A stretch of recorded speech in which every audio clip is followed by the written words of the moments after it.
উসমান যুন্নুরাইন কাবার দিকে তাকাচ্ছে না, পূর্ব দিকে তাকিয়ে আছে।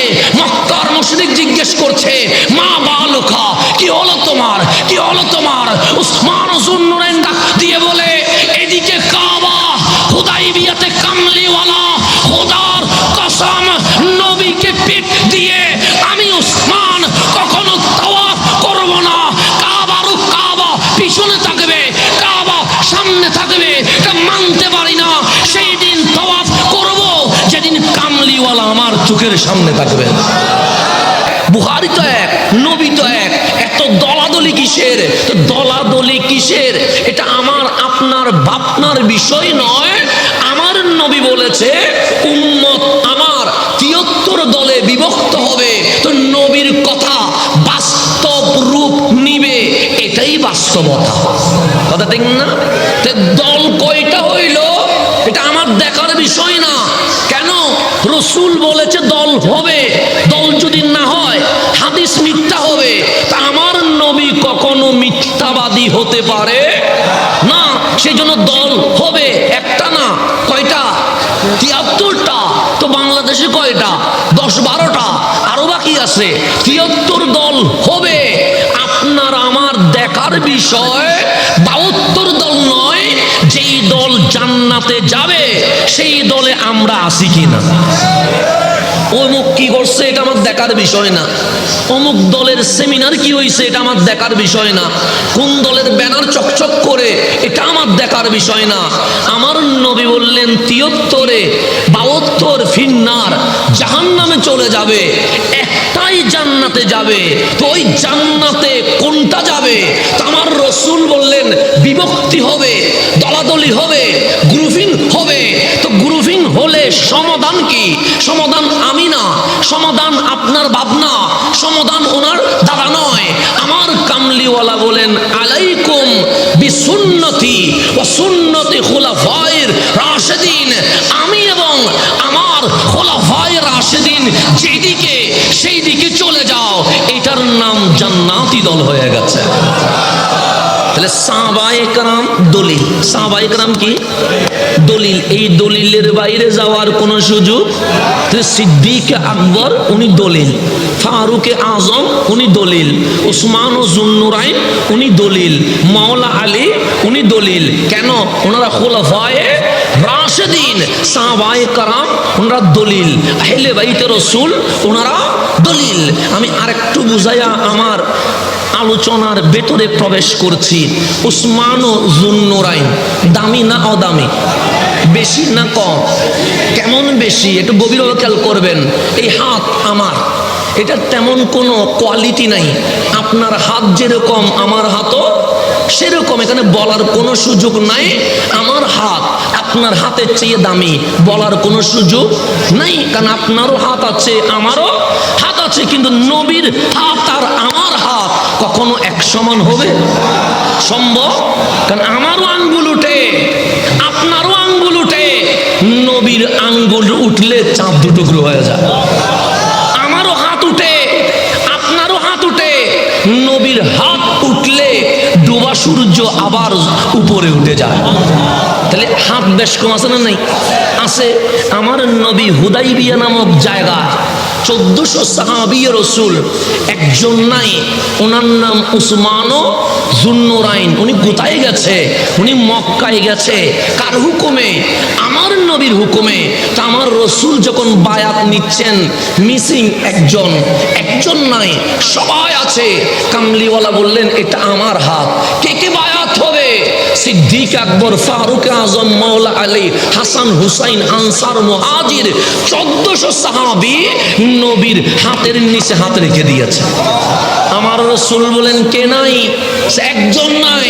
কে? আপনার উসমান নাই। তখন আমার কামলিওয়ালা বাম হাতটা ডান হাতের নিচে রাখলেন। 1400 সাহাবীকে বললেন এখন হাত রাখো, এই ডান আমার হাত, এই বামটা আমার নয়, এটা আমার উসমানের হাত। রাসূল নিজের হাতকে বলছে এটা কার হাত? উসমান যুন্নুরাইন রাদিয়াল্লাহু তাআলা ওনার হাত। নবীজি নিজের হাতকে সৈয়দুনা উসমান যুন্নুরাইনের হাত বলেছেন, তাহলে উসমান যুন্নুরাইন দামি না অদামি? শুধু আমার রসুল এটাই নয়, বলছেন আমার দুটো মেয়ে আমার উসমানের বিয়েতে দিয়ে দিলাম, শাদিতে দিয়ে দিলাম, আকদে দিয়ে দিলাম, নেকাহে দিয়ে দিলাম। আমার যদি আরো মেয়ে থাকতো আমি সবগুলো আমার উসমানকে দিয়ে দিতাম। দামি না অদামি? বেশি না কম? যেমন গরম পড়লে আমরা লুঙ্গি পরে এটা উপরেটা কি রাখি, খোলা রাখি। আমাদের সতর নাভির উপর থেকে কতটুকু পর্যন্ত, কাটু পর্যন্ত পুরুষদের কি সতর। তো গরমকালে কামলিওয়ালা লুঙ্গি মোবারক পরে বসে আছে, উপরে কোনো চাদর দেন নাই।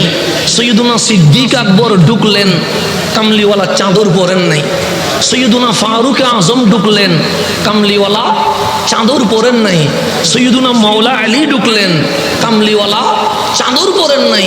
কিন্তু যখনই উসমান যুন্নুরাইন ঢুকলেন আমার রসুল তাড়াতাড়ি চাদর গায়ে দিয়ে দিলেন। সবাই অবাক হয়ে গেলেন, নবী গো আমরাও তো ঢুকলাম, চাদর গায়ে দেন নাই, উসমান ঢুকতে দেরি, আপনি চাদর পরে ফেললেন কেন? তখন বললেন আল্লাহ যারে লজ্জা পায় আমি নবীও তো তার লজ্জা পায়। ওনার নাম উসমান যুন্নুরাইন, দামি, ওর দামি, বড় দামি, এত দামি যেই দামির কোনো মেসাল কোনো উপমা দেওয়া যাবে না। এই উসমান যুন্নুরাইন যখন হুদাইবিয়া নামক জায়গায় চলে গেছে, এখন মুশরিকের সাথে আমার নবীর চুক্তি হবে। প্রথমে যুদ্ধের দামামা বেজে উঠেছিল, কিন্তু কামলিওয়ালা রসুল বললেন যুদ্ধ করতে আসি নাই, মারতে আসি নাই, কুপাইতে আসি নাই, আমি বাইতুল্লাহর তাওয়াফ করতে এসেছি।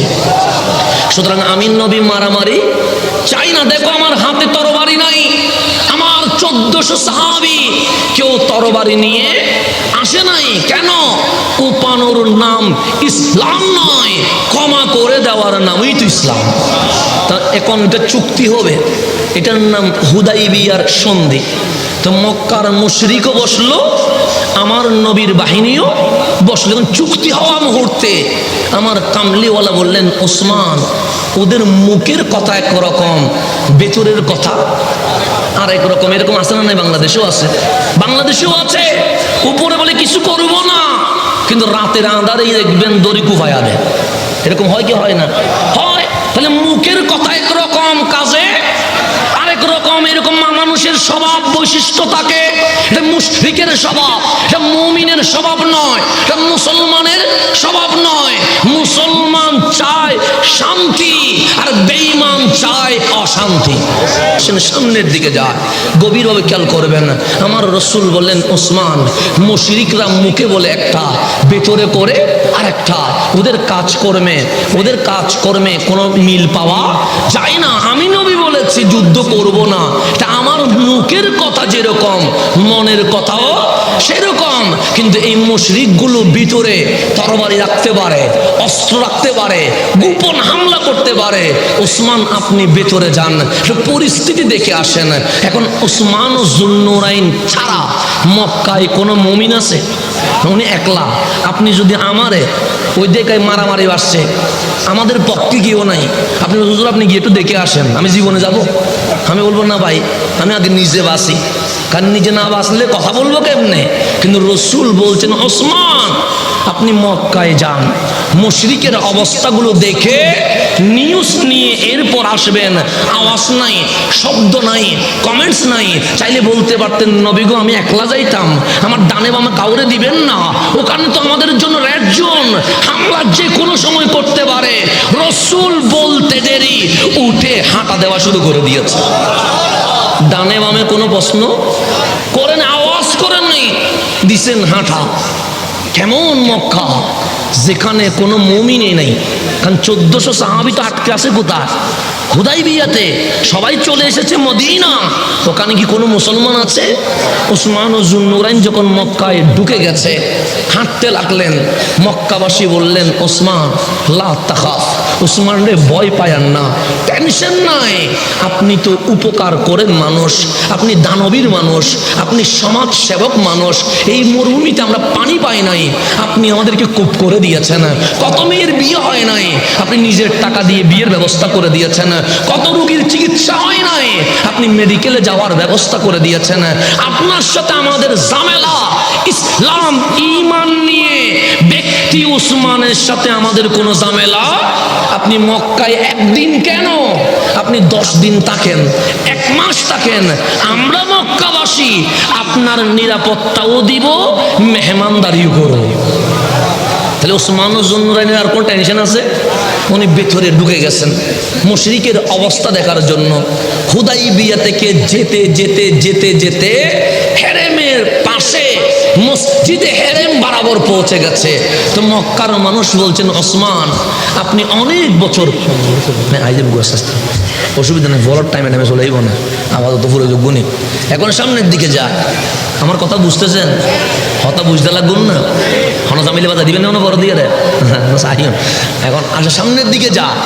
আসি ডেঙ্গে ও আবার ডাহানো, এটা লেগে বুড়ে বেলা গোসল আজম জানে জামুন মসজিদ ডাহা ডাহা নামাজ পড়াই দিই, আমি তাহি দিছি দেখুন মেদি ডাহা নামাজ পড়াই দিয়ে না, ডাহানো তাহি দিয়ে হরে সিটাং আর বাড়ি আর গড়। এখন সামনের দিকে যা গভীরভাবে খেয়াল করবেন। আমি যেটা কথা বলছি সেটা শুনেন। উসমান জুন্নুরাইন পৌঁছে গেছে কোথায়? মসজিদে হেরেমে। তো মক্কার মানুষ বলছে, ওসমান এটা মসজিদে হেরেম, আপনার নবী বলেছে 1 রাকাতে 1 লক্ষ রাকাতের সওয়াব। ওই তো কাবা দেখা যায়, মুসলমানের নিয়মে লাব্বাইক আল্লাহুম্মা লাব্বাইক বলে তাওয়াফ করে, উসমান আপনাকে স্বাধীন করে দিয়েছি, ইচ্ছে মতো নামাজ পড়েন, ইচ্ছে মতো তাওয়াফ করেন, হাজারে আসওয়াদ চুমু দেন। হযরত উসমান জুন্নুরাইন কাবার দিকে তাকাচ্ছে না, পূর্ব দিকে তাকিয়ে আছে। মক্কার মুশরিক জিজ্ঞেস করছে, মা বালুকা, কি হলো তোমার, কি হলো তোমার? উসমান জুন্নুরাইন ডাক দিয়ে বলে, এদিকে কাবা, হুদাইবিয়াতে কামলিওয়ালা, খোদার কসম নবীকে পিঠ দিয়ে আমি উসমান কখনো তাওয়াফ করব না। কাবারও কাবা পিছনে থাকবে, কাবা সামনে থাকবে, এটা মানতে পারি না।